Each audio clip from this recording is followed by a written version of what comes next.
The decision by the Ninth Circuit Court of Appeals in California essentially means backers or sponsors of ballot measures don't have to identify themselves on the petitions they circulate for signatures. California Western constitutional law professor Glenn Smith and UC San Diego political science professor Thad Kauser are here to help put this ruling into context. Welcome back. Thanks. Glenn, this case originated in Chula Vista. Remind us of what it's about and how it got into the courts. Well, what happened is some individuals who were asked by an association to step in their shoes to propose an initiative did that, complied with it, put their name on the notice and the publication that goes out, but declined initially to put their names on the ballot, the petitions that voters sign.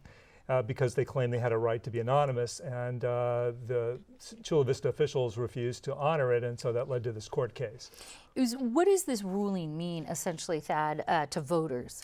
Well, it means the next time that we're walking into Target and people are putting initiatives in our face, if those initiative sponsors want, they can remain anonymous. And so if we want to figure out whether we should sign it or not, we'll actually have to read the text and not just look at who's behind it. So read the text and do a little research, but how much do we know about voters and their ability or wherewithal to actually research what they're voting on? Well, we know that most of us in life are busy, and so we want to take shortcuts, and often those shortcuts are the ones that help us match up what we want with how we're going to vote, and the best shortcut with initiatives are who's in favor of it, who's against it, who's funding the opposition. This takes away, while it leaves in the information about who's funding it for now, it takes away that information about who has actually filed it at that signature gathering stage. And another component to this, that is James Bobb. He's the plaintiff's attorney for this case. How much does his involvement raise the profile of this ruling? Well, he's been the most important lawyer in campaign finance recently. He's the lawyer who brought Citizens United to the Supreme Court and won that case. He's the lawyer who brought the first local law thrown out under Citizens United, and that was San Diego's own campaign finance laws.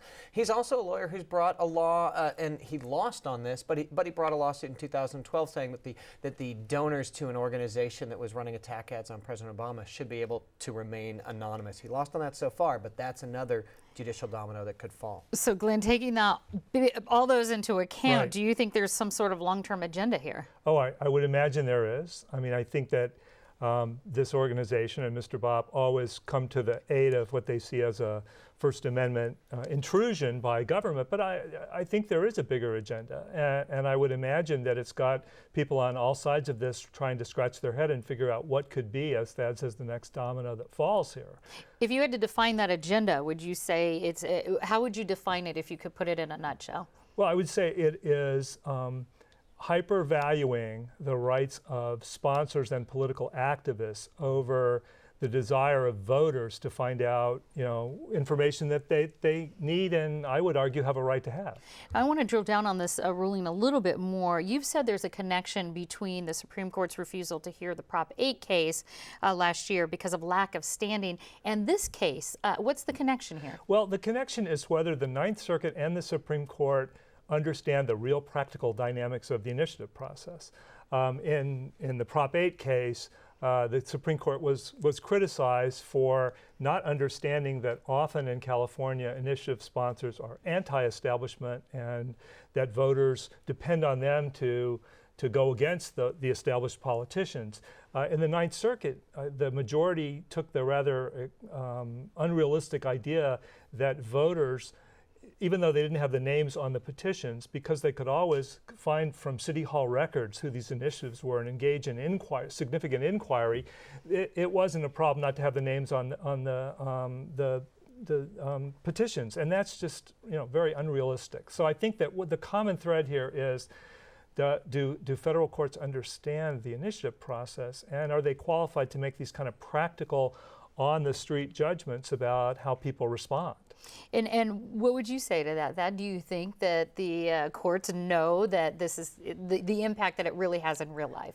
I think the debate about direct democracy has, at the high level, been taking these idealistic views of how it will work and how it will empower ordinary individuals. But if you look back at the real history, for 100 years, we've had paid signature gatherers. Money has had such a huge role in direct democracy forever. And so political scientists recently have tried to look at that reality about what voters know, what some moneyed groups have, and I think this court decision is one that doesn't pay a lot of attention to what we know. All right, so well, far. we have a lot more about this on our website, kpbs.org. Thad Kauser and Glenn Smith, thank you very much. Thanks You're for having welcome. us.